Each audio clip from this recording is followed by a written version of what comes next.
noite. Pessoal chegando. Oi, Sandra. Vamos lá. Grande Eduardo. A Fabiana já chegou. Fabiana já chegou.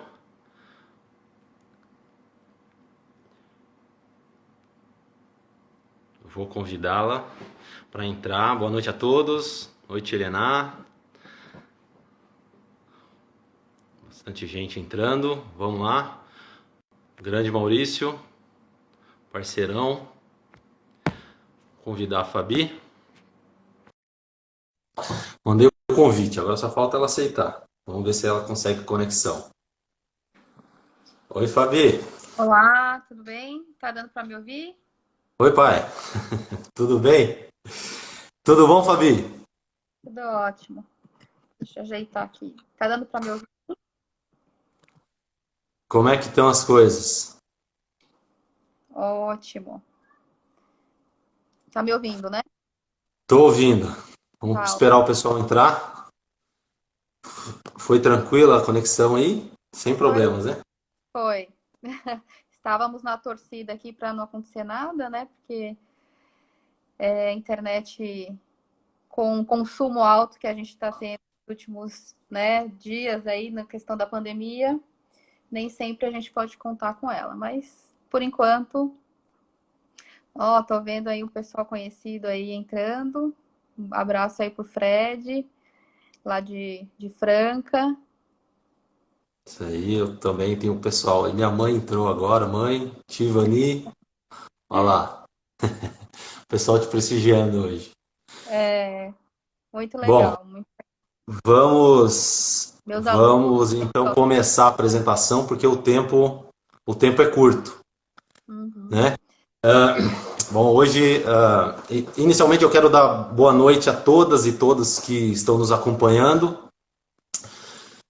É uma satisfação poder fazer mais uma live aqui no Hierarquia Dinâmica, né? Um perfil que nós criamos para estimular o debate, estimular a reflexão com diferentes ideias. E hoje, assim como as lives anteriores, nós trouxemos uma pessoa especial para poder falar com a gente.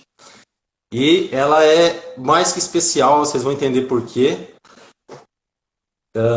Porque a Fabiana Camada, que é a nossa convidada hoje, ela é formada e mestre em Direito pela Universidade Mackenzie de São Paulo, professora, professora em cursos de pós-graduação diversos, professora universitária, autora de diversos artigos e coautora de livros, muitos deles sobre, muitos desses trabalhos sobre a mulher,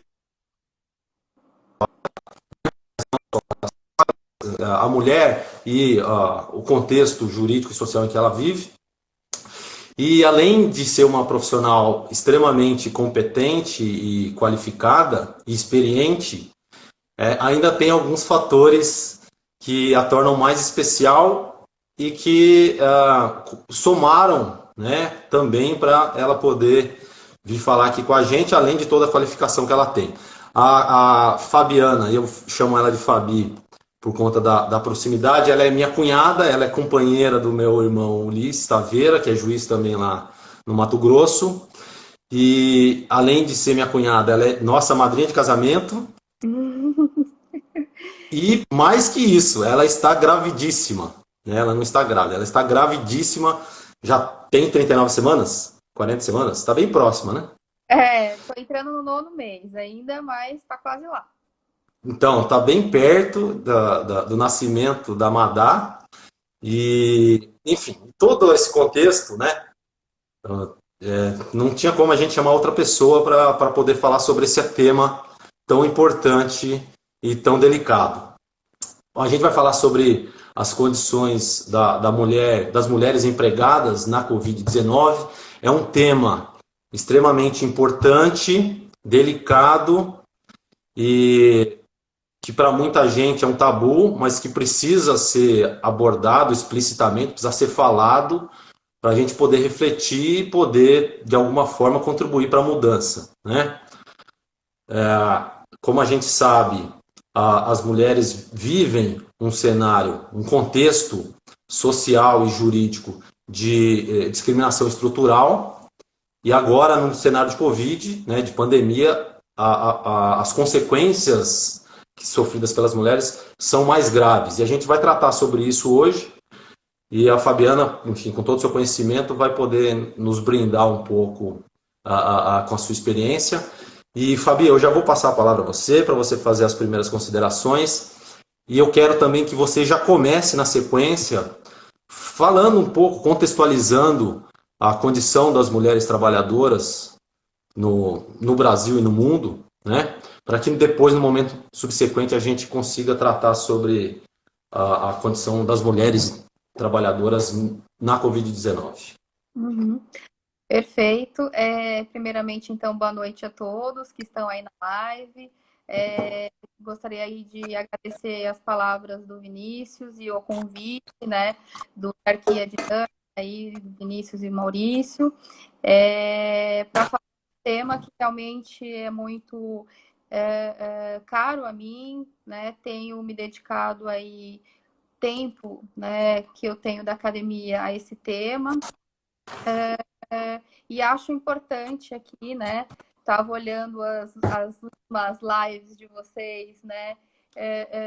Que tem sido a realidade das lives, né? Principalmente jurídicas, que são lives feitas por homens, né? Então, estou para trazer essa representatividade. Então, acho importante o espaço que vocês estão abrindo para falar de um tema sobre, né, trabalhadoras mulheres, dando voz a uma mulher, né? Então, acho que as últimas notícias têm trazido essa discussão, né? Principalmente por causa da pandemia. A gente tem visto o aumento, né, da produtividade acadêmica dos homens e a diminuição das mulheres, para a gente ver como realmente tem tido um impacto muito grande, né? Esse contexto aí de pandemia. E muitas matérias aí que a gente tem acompanhado quase semanalmente, né? Trazendo essas discussões da própria representatividade das mulheres em falar sobre esse tema, né? E aí já começo, então, trazendo justamente essa questão que eu acho que vai ser importante para a gente entender o que tem acontecido hoje, né, no contexto da pandemia e da crise. A gente tem que entender que são temas, pautas que sempre estiveram dentro do grupo de mulheres, né, não é de hoje, mas é que hoje nós temos aí o escancaramento, né, desses temas justamente pela pandemia. Nós temos pela sociedade, e acho que a gente tem que entender esse papel, né? A sociedade, ela vem naturalizar justamente o papel da mulher na sociedade com certos discursos que estão vinculados aí à maternidade, às tarefas domésticas, aos cuidados, né? Então, todas questões que estão dentro da esfera do espaço privado, né? Então, quando a gente tem essa naturalização, ou seja, se diz que essas qualidades são naturais, inatas dessas mulheres, a gente vai ter, consequentemente, um reflexo em toda a sociedade. E aí, não só no trabalho, mas na família, na escola, e vai gerar discriminações. Então, se a gente for pegar os discursos, né, e aí acho importante, porque a gente tem discutido muito isso com os noticiários, a gente vai encontrar a todo momento discursos que vão reforçar, né, o que a gente chama aí de machismo estrutural, né? Dia das Mães, nós tivemos aí recentemente o Dia das Mães, e aí a gente vê nas reportagens dizendo que a mãe é a rainha do lar, né? Ela é super heroína, uma super mulher que dá conta de tudo. Não, não é bem assim, né? Não é que ela dá conta de tudo. Ela precisa dar conta disso tudo porque muitas vezes, e na maioria das vezes, ela não consegue compartilhar essas tarefas com outras pessoas, né? Então, esse discurso ele vem reforçar justamente essa desigualdade de gênero, e aqui a gente pode colocar desigualdade de gênero, raça e classe, porque a gente precisa entender que são mulheres diferentes. Eu sou aqui, estou representando, né? Estou dando voz, mas eu sou uma mulher branca de classe média, né? Então, são várias realidades que a gente vai encontrar por aí. E junto com isso, vem um sentimento, né, que a gente muito discute nos grupos, que é a própria culpabilização dessa mulher, né? Quando eu estou grávida, quando a gente descobre a gravidez, já vem junto, né, o sentimento de culpa. Será que eu vou dar conta do trabalho junto com o cuidado da casa, junto com o cuidado dos filhos? Né? Será que eu vou... E não é só dar conta, né? É aquele sentimento que você está delegando o cuidado do seu filho, né, para outra pessoa, porque esse tem sido o sistema nosso brasileiro de delegação. Então, nós temos aí, como reflexo disso, só para exemplificar, a licença maternidade, nós temos aí 120 dias ou até 180 dias, né, para a mulher.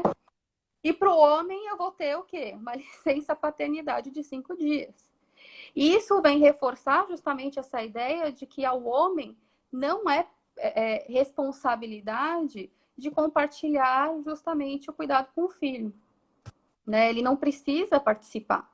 Então, o que a gente precisa mudar é justamente essa concepção de que ao homem também não é só dever, mas é direito também dele participar, né? Então, quando a gente vê projetos de lei que querem ampliar essa licença maternidade, a gente fala que está indo contra justamente esse processo, né, de entendimento do que significa o próprio papel da mulher. Porque não é interessante para a mulher ficar muito tempo fora. A gente sabe que tem um prejuízo, né? Que a gente perde oportunidade, que a gente volta mais vagarosa, né? O homem, ele não vai criar essa pauta, né? A gente sabe, porque muitas vezes tem consciência disso, né? Então, só para eu não me prolongar muito, né, nessa introdução, isso vai gerar no direito do trabalho e no trabalho em si, de forma geral, o que a gente chama de divisão sexual do trabalho, né? E essa divisão sexual do trabalho, justamente diante desse contexto que nós temos, né, de ter o papel da mulher como essas qualidades, e aí não é qualificações, porque são qualidades inatas,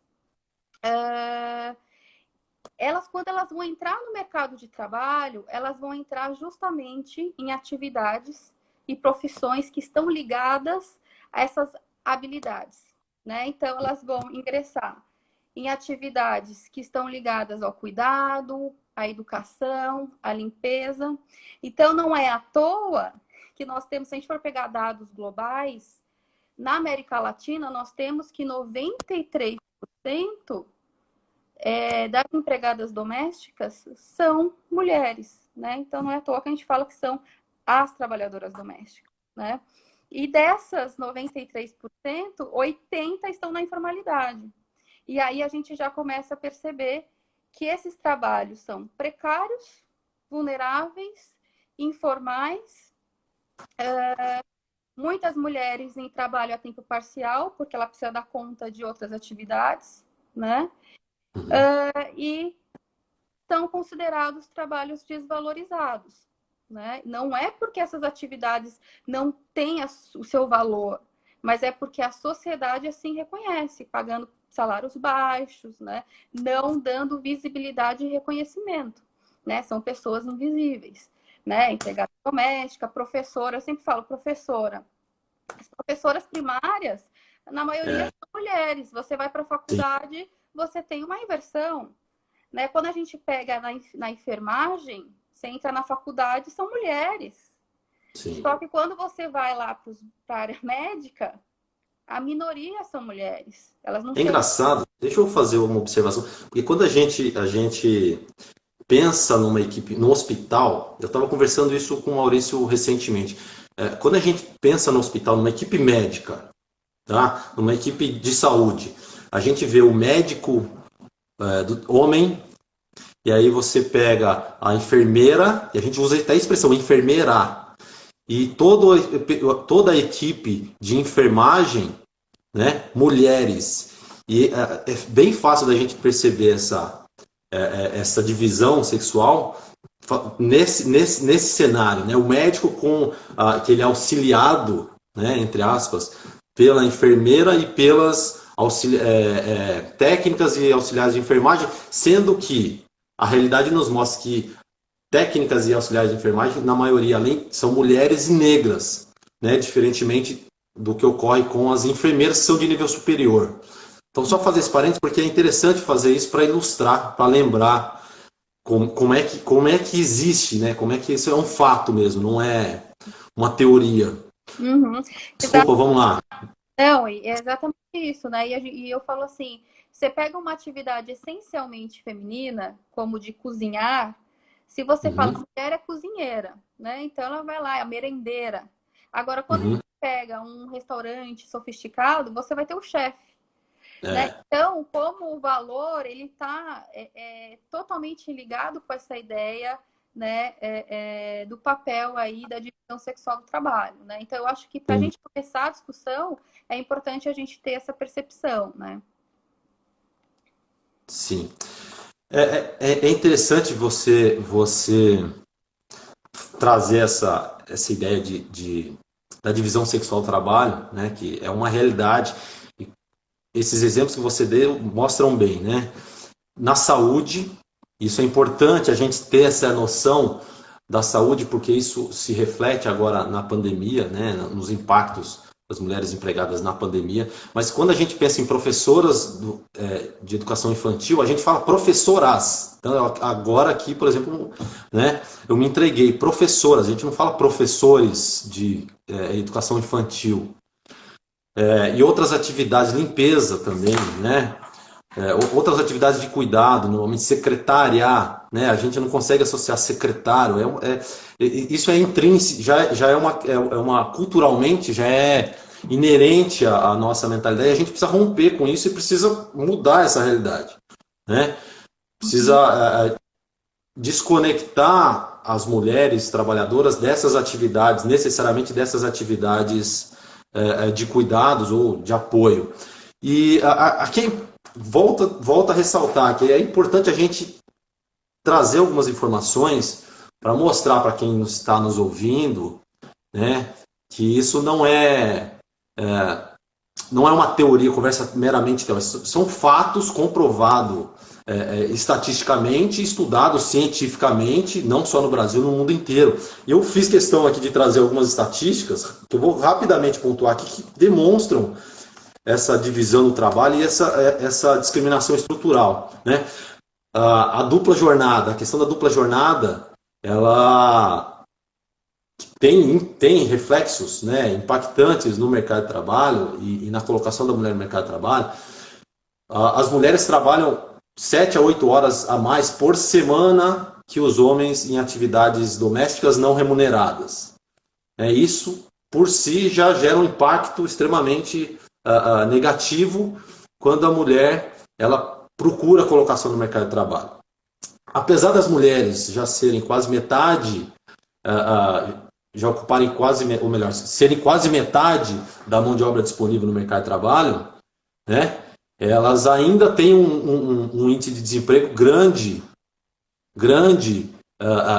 em relação aos homens, então tem mais mulheres desempregadas do que homens, e aquelas que trabalham ocupam, como você falou, funções menos reconhecidas, né? E outra, mesmo as mulheres em média tendo uma qualificação maior. Então elas têm uma qualificação maior, ainda assim têm um maior índice de desemprego, e quando estão trabalhando ocupam muitas vezes trabalhos precários, né, terceirizados, terceirização de limpeza, call center, a gente logo associa a mulheres e mulheres negras, né? Como você falou, tem que ter uma análise conjunta.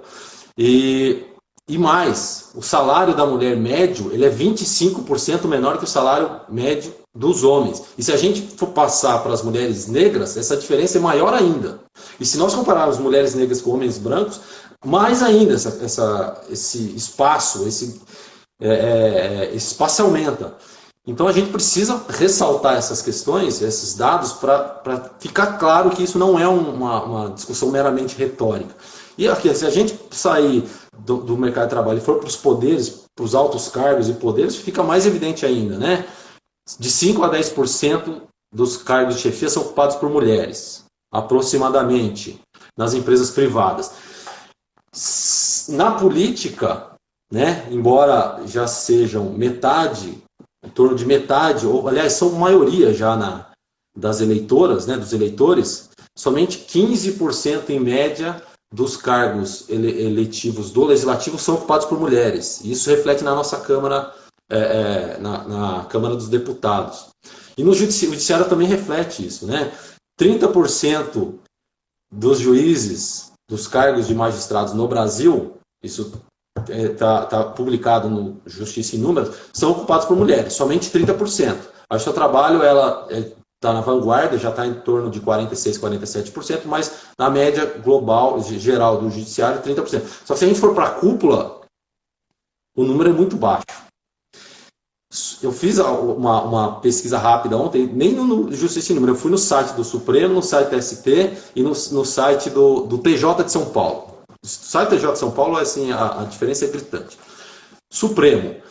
Né? Hoje nós temos 2 de 11, dá 18% aproximadamente, sendo que até hoje somente 3 ministros foram mulheres. 2 atuais e uma recente, a Ellen Grace. No TST, 5 de 27, também em torno de 18%. Tá? A primeira presidente do TST é atual. Toda a história do TST é atual. Do nosso poder, até hoje a gente teve só uma presidente, né? Os Estados Unidos, que é considerado uma democracia já estruturada, né? Já bem instalada, nunca teve uma presidente mulher, nunca teve. E voltando aqui ao Poder Judiciário, ontem eu fiquei estarrecido quando eu vi isso. Eu entrei no site do TJ de São Paulo para verificar e eu vi o quadro de desembargadores. De 358 desembargadores, menos de 10% são mulheres. Sendo que, por antiguidade, até metade, até em torno dos 150 e poucos, até aquela colocação de 150 e poucos, tinha nenhuma ou uma, se eu não me engano. Então, assim, é uma realidade que reflete muito o que você falou, a discriminação estrutural. Mas deixa eu aproveitar agora, já passar para a próxima etapa. Você falou bem sobre a divisão sexual do trabalho, a coextensividade, na seara da saúde. Isso já puxa o gancho já para a gente falar do cenário atual da pandemia. Considerando esse cenário vivenciado pelas mulheres, de discriminação estrutural, quais são os impactos, ou como têm sido os impactos para as mulheres trabalhadoras, e como você vê e como você pontua isso para a gente? Uhum. Justamente dentro desse contexto que a gente tem, né, desse panorama que a gente falou aqui inicialmente, né, a gente primeiro tem que falar dessa dupla ou tripla jornada de trabalho, né? O trabalho acumulado com os cuidados da casa e cuidado com os filhos. Esse é o primeiro ponto que está sendo discutido na pandemia e é o que a gente tem percebido que tem causado um grande impacto entre as mulheres, né, justamente porque nós temos um modelo de delegação no Brasil, que não é um modelo ideal. A gente vê que em outros países isso já tem mudado, né, de modelo de compartilhamento, mas hoje a gente delega, né? A gente começa no meio da pandemia a perder essa rede de apoio. Então, eu perco toda a minha rede de apoio porque eu não tenho colégio, Nós temos a educação hoje à distância, então a mulher praticamente fica incumbida de colocar ali o filho para estudar, né, na frente do computador, ajudar ele nesse processo, né? Claro que a gente está falando da maioria das realidades. Eu perco o compartilhamento, né, das empregadas domésticas por causa desse isolamento social. Então, eu não tenho a doméstica, não tenho a auxiliar nesse processo. E a gente pode ir além, né? Porque nós também temos as realidades de mulheres que deixam os seus filhos aos cuidados de parentes, né? De tias, de avós. Né? Hoje, as avós, elas, em regra, também estão dentro do grupo de risco. Se ela não mora na mesma casa, ela não vai compartilhar, né, justamente esses cuidados, não vai ser mais rede de apoio, né? E a gente tem que perceber que a delegação, ela é um processo que a classe média delega para a empregada doméstica, a doméstica também vai delegar o cuidado dos filhos dela para outra pessoa, que geralmente é uma vizinha, uma tia, né? E vai em a delegação. Então, toda essa rede de apoio, ela se perde no meio da pandemia. E aí a gente começa a ter nos noticiários as mulheres mais estressadas, né, vivendo um caos dentro das suas casas, justamente porque não se consegue mais hoje separar o que é trabalho, o que é casa, né? Eu não consigo ter mais aquela concentração, aquele foco, né?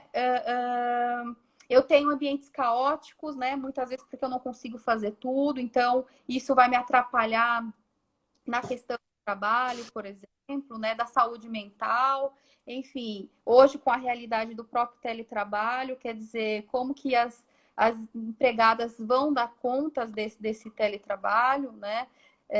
Será que é possível fazer isso dentro de uma realidade que, novamente, a gente tem que entender aqui, mulheres, quais mulheres estamos falando, né? Nós vamos ter aqui mulheres, no Brasil a gente tem por volta de 30%, mais ou menos, 30% a 40% de mulheres que são solteiras, né? Que são as chefes de família. Elas já não contam com ninguém mesmo, né? Regra. Então, quer dizer, será que ela vai dar conta ali de trabalhar, ter o seu teletrabalho, fazer associações com as crianças ali, né? Então, acho que o primeiro ponto é justamente essa questão que tem sido muito falada, muito dentro da própria área da saúde, discutir dessa saúde mental, que está sendo difícil para todo mundo, mas para a mulher isso tem um peso maior, que está sendo está ficando mais evidente, né, dentro dessa pandemia. Muitas vezes essas mulheres, elas nunca fizeram, né? Se a gente pegar a classe média, às vezes delega isso para a doméstica. Começa a fazer esses trabalhos domésticos, muitas vezes que nunca se deparou. E aí é importante a gente entender que o trabalho doméstico ele é arcaico, né, e pouco organizado, justamente por causa disso no Brasil, né? Diferente em outros países. E a gente fala que quando o homem ele entra nessa relação, muda a perspectiva.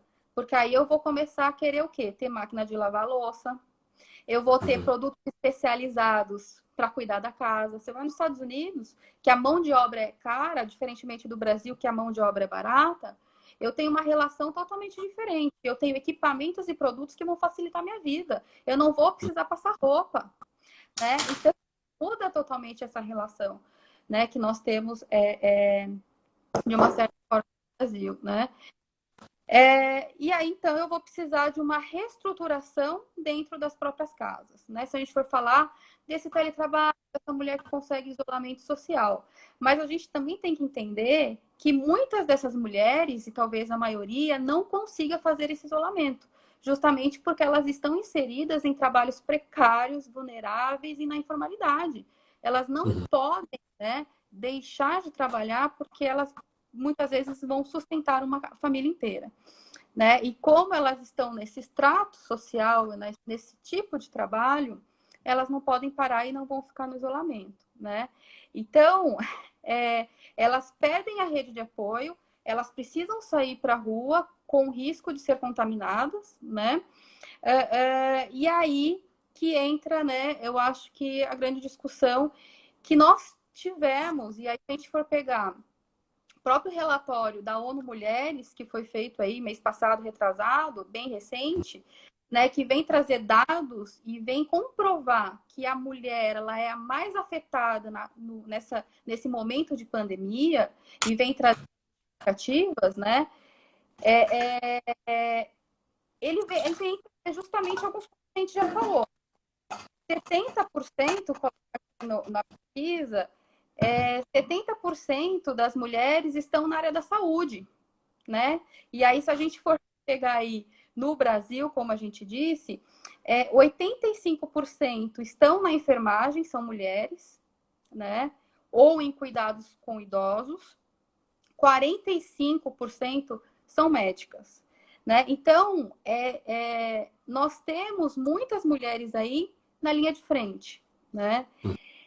A gente tem que lembrar que as mulheres são maiorias na categoria de risco quando a gente fala em idosas, né? Nós sabemos que as mulheres elas têm uma expectativa de vida muito maior do que o homem, né? Por uma série de fatores sociais, né? Que também tem a ver. E muitas vezes essas mulheres idosas elas estão sozinhas, né? E com uma baixa remuneração.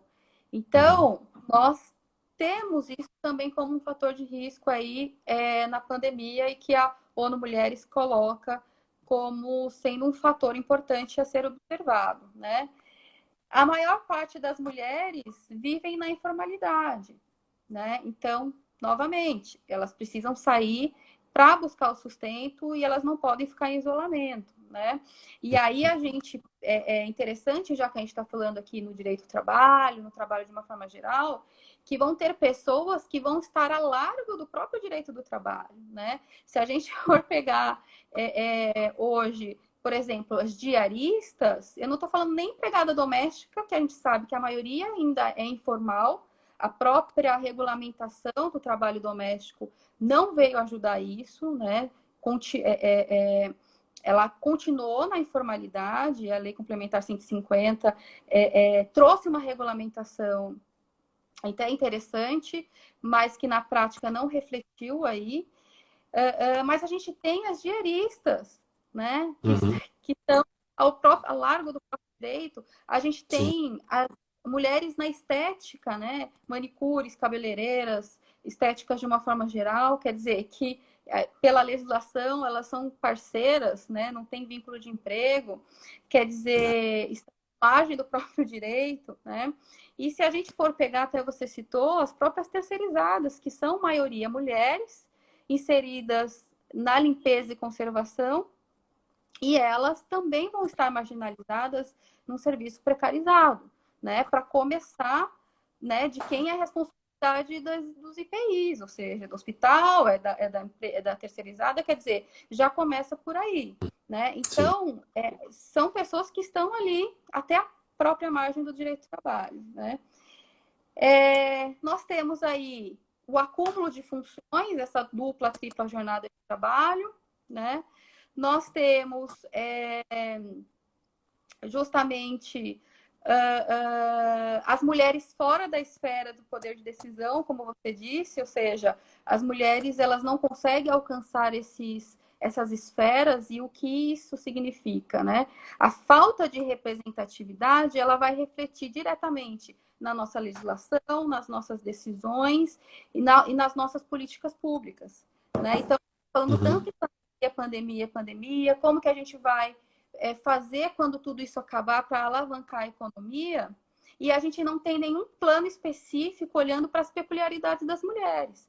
Porque a gente sabe que também, e a gente olhando as crises passadas, que as mulheres elas têm uma maior dificuldade em, depois de uma crise, conseguir novamente uma realocação, se erguer, etc. Ela demora muito mais, né, do que o homem quando a gente fala em questão de emprego, né? As mulheres são as mais afetadas no desemprego, né? Então, a própria ONU Mulheres, quando ela trata globalmente, ela vai dizer que o setor mais atingido foi o setor têxtil, que tem 3 vezes mais mão de obra feminina, né, do que masculina. Então, já Sim. começa por aí, né? As mulheres, elas já estão mais no trabalho informal e já são as mais desempregadas, né? E para a gente finalizar aqui, para a gente não se alongar muito também, nós temos aí o último ponto que está sendo muito discutido e é relevante, que tem sido o aumento da violência doméstica e do feminicídio nesse período de pandemia, né? Sim. Então, o isolamento social veio escancarar para a gente, porque é claro que essas relações violentas não é que elas surgem agora, né? Elas sempre existiram, mas elas vêm com as tensões hoje desse isolamento, ela acaba aparecendo mais, né? E aí, só para a gente também ter dados concretos desse aumento, se a gente for pegar só na cidade de São Paulo, que foi feito de segurança pública, se constatou que 44,9% houve, né, um aumento de 44,9% de aumento nos atendimentos de vítimas, né, de justamente de violência doméstica, né, contra as mulheres. Porque a gente tem que lembrar que violência doméstica pode também ser contra idosos, contra crianças, mas aqui especificamente contra mulheres, né? Então, nós tivemos aumento desses atendimentos e nós tivemos aumento de feminicídio em torno de 46%, né? Isso em São Paulo. E o que a gente vê é que também, junto com o isolamento, aumenta essas tensões, aumenta a violência doméstica e aumenta a dificuldade nas denúncias, né? Porque justamente eu estou isolado e geralmente quando há violência doméstica há um controle muito grande, né? Do agressor com relação à sua vítima, né? E aí tem um caso muito interessante, eu acho que é muito simbólico, que é um casal de namorados, não sei se era marido ou mulher, precisou ir ao banco, né, sacar dinheiro, e ele foi junto com a mulher, porque, lógico, tem que fiscalizar, né?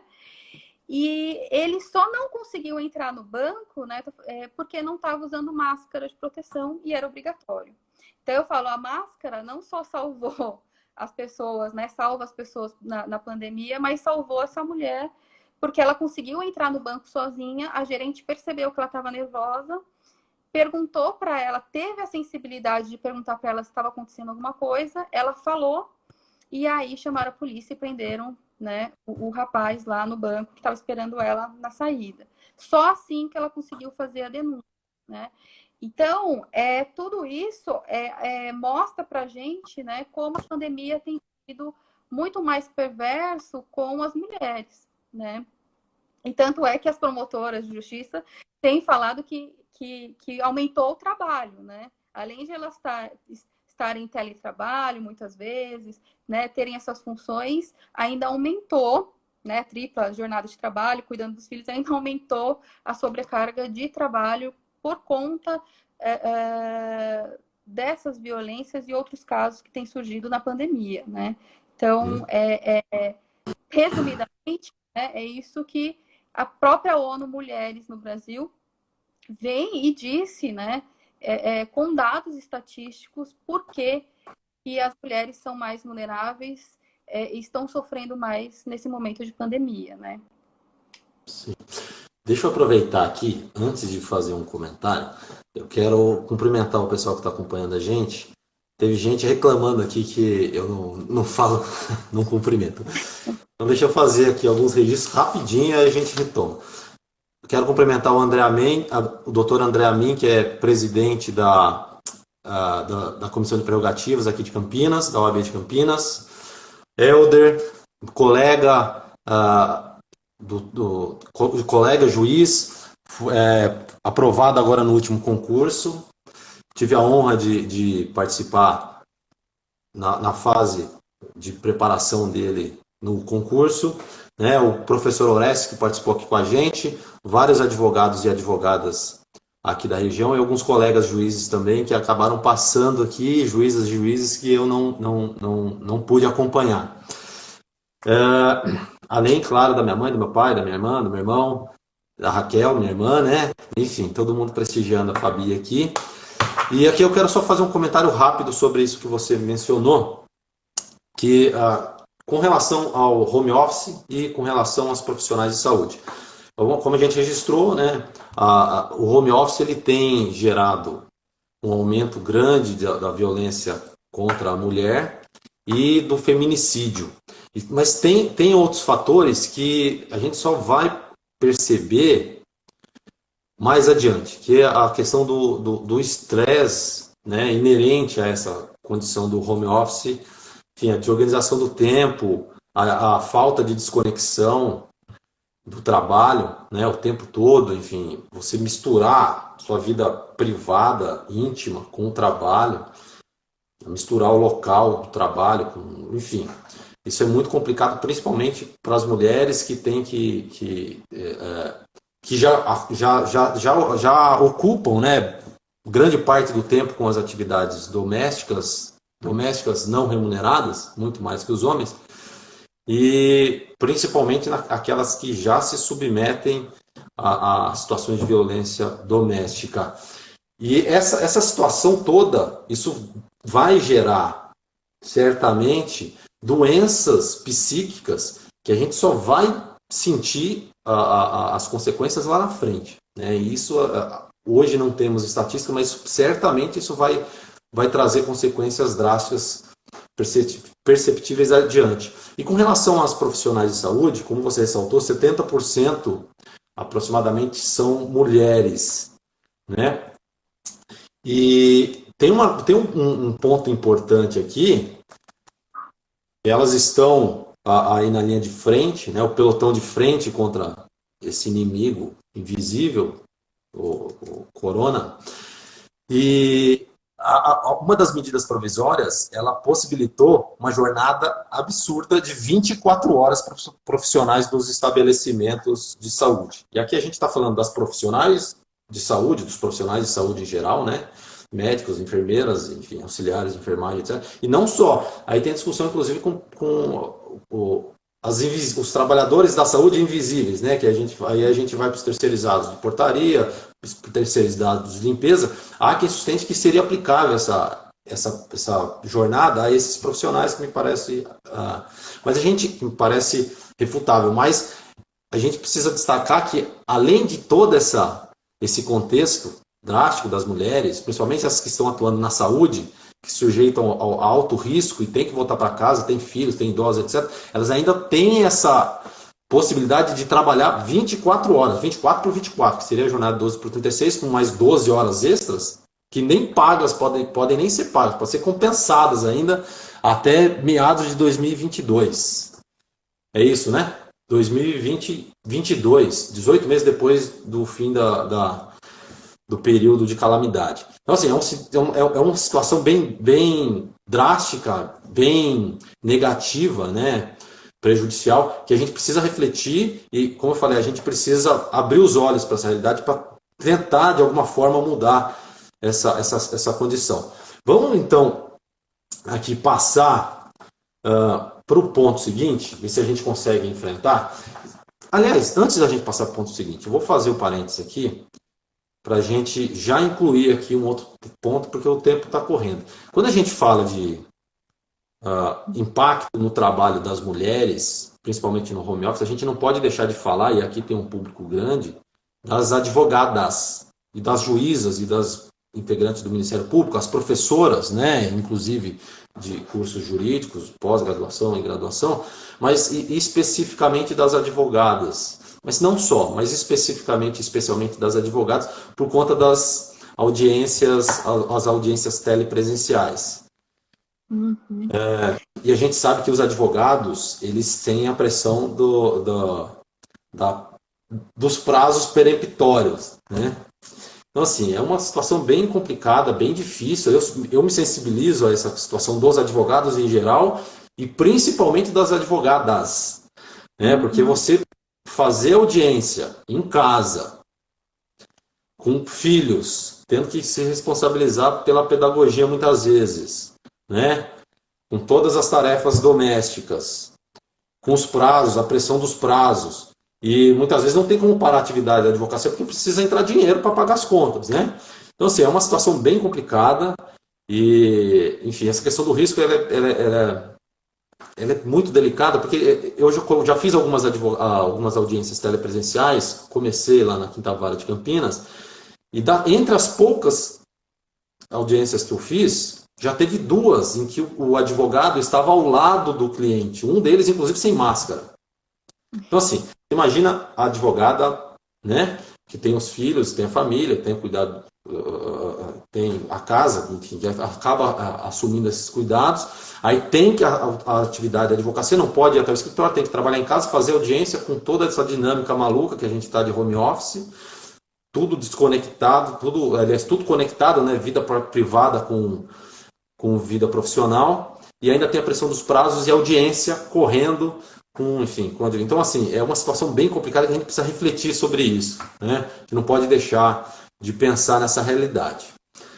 Você quer falar alguma coisa sobre as Sim, sim. advogadas? Eu Vamos acho que é lá. importante, só para a gente, né, realmente tem sido muito discutido essa realidade das advogadas com a volta dos prazos, né, pelo CNJ, pelas videoconferências, audiências, né, enfim, e uma das grandes reclamações que eu percebi, né, dentro desse grupo de advogadas, é que nessa discussão do CNJ, que envolveu inclusive a OAB Federal, sobre a volta dos prazos, sobre a videoconferência, enfim, né, as mulheres têm muito reclamado justamente, volto a falar, da própria representatividade, que grupos, né, essa discussão foi feita em grupo exclusivamente masculino e não se ouviu as particularidades das próprias mulheres.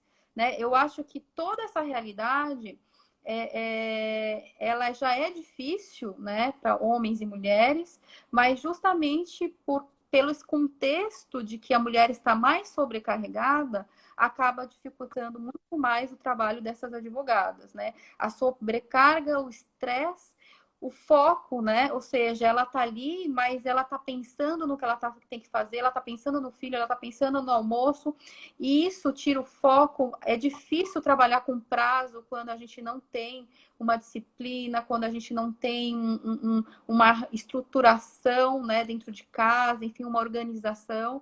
Né? Então, eu acho que é muito difícil e as pessoas, as advogadas, elas têm muito discutido e reclamado justamente disso. Né?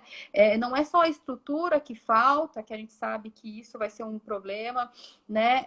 O espaço, o próprio espaço físico. Eu não sei se essas mulheres vão ter um espaço físico, né? Até pela realidade, as mulheres, ela em todos os setores, ela acaba ganhando mais, ela é mais precarizada. Eu não sei se essa mulher trabalha no escritório, se ela é autônoma, né?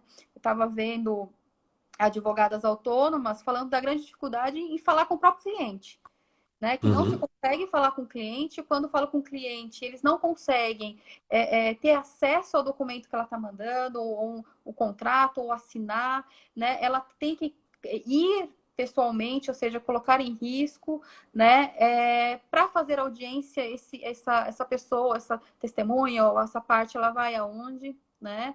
Muitas advogadas têm o escritório dentro de casa, né? Ou seja, ela Sim. vai levar essas pessoas dentro de casa com seus filhos para fazer audiência, né?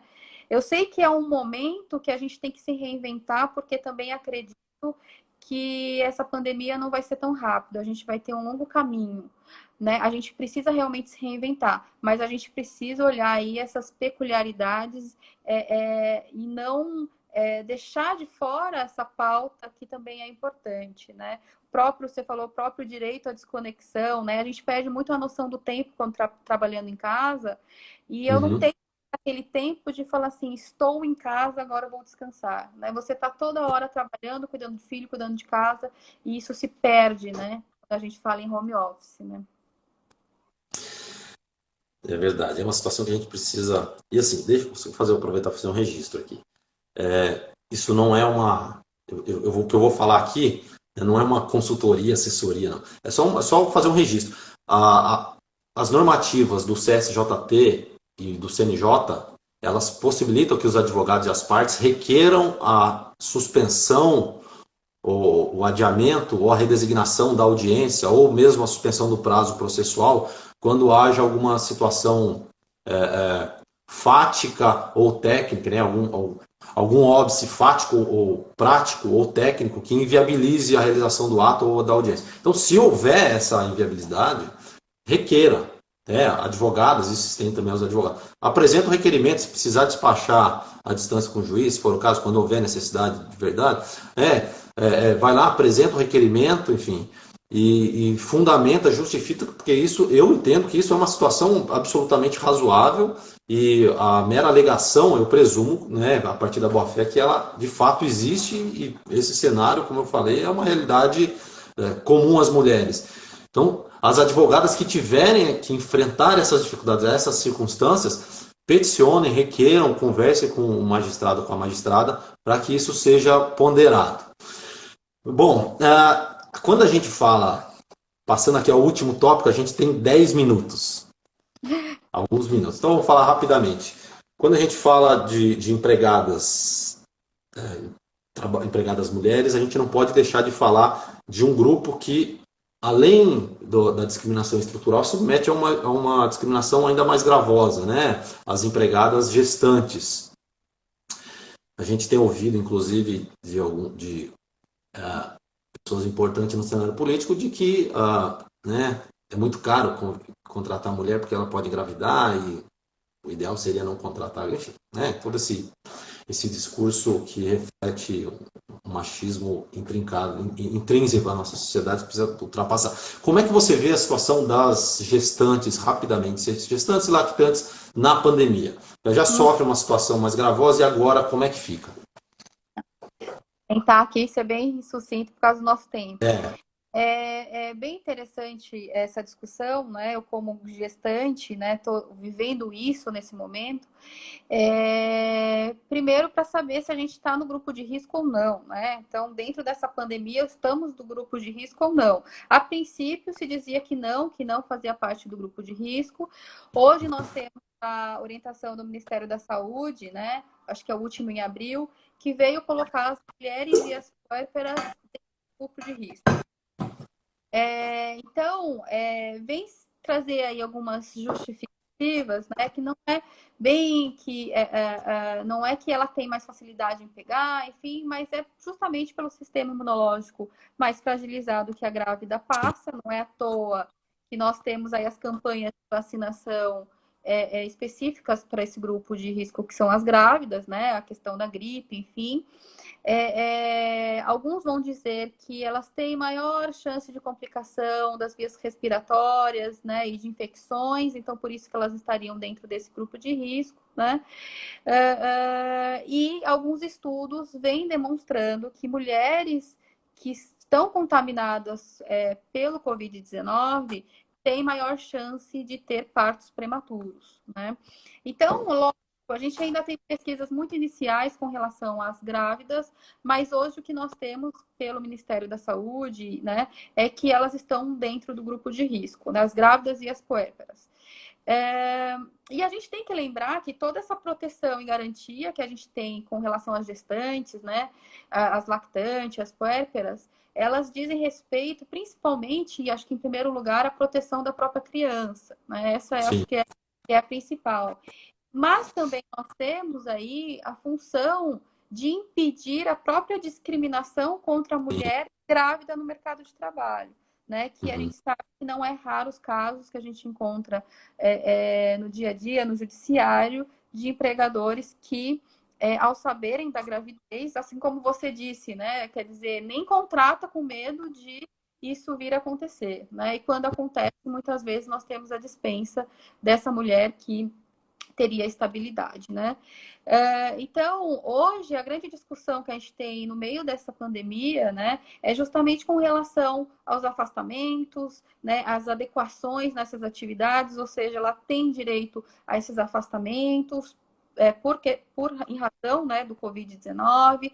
Nós tivemos aí as medidas provisórias, né, 927, 936, que vão trazer aí diminuição do salário, a suspensão do contrato de trabalho, né?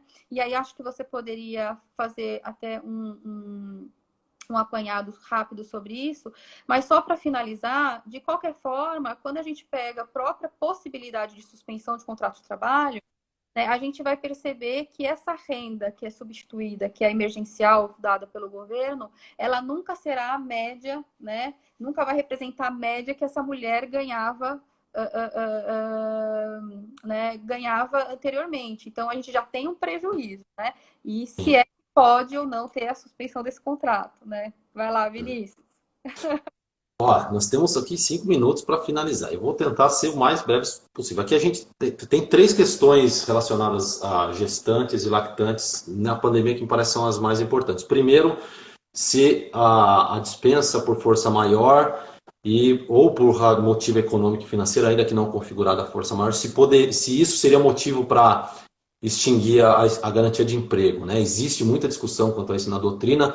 O TST ele entende, prevalece no TST que é uma garantia de emprego relativa, então em tese poderia ser dispensada a gestante ou lactante com garantia de emprego por motivo econômico, financeiro, técnico e disciplinar, né? Ainda que não houvesse justa causa. Mas é uma questão bem delicada, tem que tomar muito cuidado para não configurar a discriminação, né? Embora há quem entenda que só por justa causa. Essa é uma primeira discussão que precisa ser analisada. Um segundo ponto importante diz respeito ao afastamento, né? Será que as gestantes, por estarem no grupo de risco, enfim, visando a tutela integral do nascituro ou da criança, no caso da lactante, será que ela tem direito ao afastamento ou à adaptação da sua atividade, principalmente quando ela exerce atividade de risco? Me parece que aqui a gente, embora não haja uma norma legal específica, a gente tem que fazer uma interpretação sistemática à luz da Constituição e à luz das normas internacionais de direitos humanos, né? Lembrando que a Constituição consagra o princípio da tutela integral da criança, e o que abrange o nascituro, né? A gestante ela tem proteção especial na Constituição também, inclusive a garantia de emprego, o artigo 7º e 6º também consagram com os direitos sociais. Então, fazendo essa análise à luz do princípio da igualdade substancial e a partir do princípio da adequação proporcional, razoável, né? Entendo que o empregador tem sim o dever de ter um olhar e uma prática mais cuidadosa com a gestante, porque ela se encontra num grupo de risco e pode pôr em risco a vida dela, principalmente atividades que geram maior risco de contágio. E um terceiro ponto que você mencionou tem relação com a suspensão do contrato ou a redução da jornada ou redução salarial. Isso pode impactar no salário durante a gestação e pior, né, pode impactar seriamente, dependendo do nível salarial, no valor do salário maternidade. E aí isso pode gerar uma discussão muito grande. Mas assim, a gente não tem mais tempo, né? São essas questões, só elas 3 dariam uma live. Então eu quero aqui agradecer a Fabi pela atenção, a todos que nos acompanharam. A gente tem que abrir o olho para esses problemas, gente.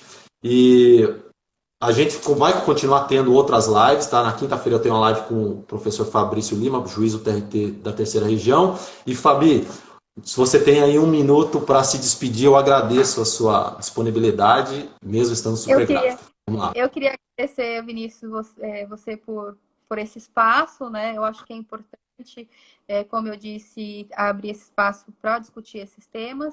E queria também deixar o meu registro, né? Já que você deixou aí um beijo para todo mundo, além dos meus familiares aí, pai, mãe, minha irmã do Uruguai, minhas irmãs, né? Também deixar o registro aqui, minhas amigas, né? A Gabi, que foi minha companheira de faculdade aí, percorreu esse caminho discutindo, né, o feminismo, enfim. O pessoal aqui de Cuiabá, meus alunos, vi alguns alunos aqui de Americana, enfim, outros alunos, e deixar o registro também aqui da coordenadora da Faculdade de Direito do Mackenzie Campinas, a Alessandra Benedito, que também está participando aqui da nossa live, né? E fiquei aqui bastante honrada com a presença de todos. Enfim, Vinícius, acho que o tempo já se esgotou e me coloco à disposição aí para né, o que precisar para a discussão, que eu acho que a gente tem sim que dar voz e ocupar esse espaço.